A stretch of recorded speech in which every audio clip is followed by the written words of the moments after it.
Hey YouTube, it's been forever.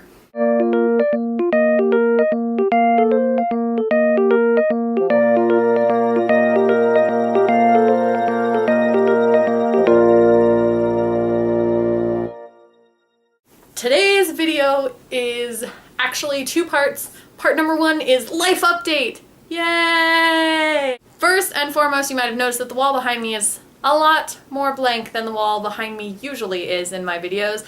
That's because I'm moving. That's right, packing up this apartment, taking down my beautiful poster-covered walls, and moving them somewhere new.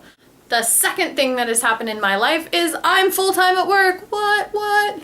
For those of you who don't understand what I do or perhaps have forgotten, I work at Universal Orlando Resort, home to the Wizarding World of Harry Potter, which is awesome. And I work in guest services, and I'm also a VIP tour guide. I have the best job. It's really, really fun. I enjoy my job a lot, and I got full-time, which means I have guaranteed hours a week. That means that I have more time to go out and do things and make videos, and hopefully I'm gonna take my camera along with me with some of the things I do, especially come August, because I'm making you a promise right now that I'm going to do vlog every day in August. The second half of the video is a video response to the lovely Miss Tiicklemyfancy. She recently put up a video that was all about sci-fi fandoms and sort of how she doesn't really like science fiction. And I wanted to respond to that just a little. First off, anybody who doesn't want to take the time to explain to you what's happening is not a fan. Because as you will know from people who are fans of Harry Potter, if you're really into something, you want other people to enjoy it. So you're not gonna be like, oh, you just don't get it, you're a girl. You're gonna be like, oh, you don't understand what the Millennium Falcon is? Well, let me tell you.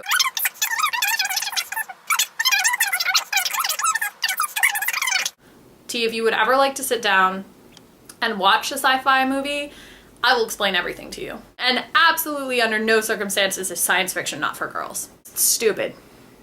Just plain stupid. Science fiction is absolutely for girls. Now, I'm not saying that you have to like science fiction. If spaceships and time travel and tiny little nanobites that eat the living flesh off of people are not your thing, then that's fine. I don't like horror movies. I don't like the horror genre in general, actually. And I think that you should never be discounted for what you don't like.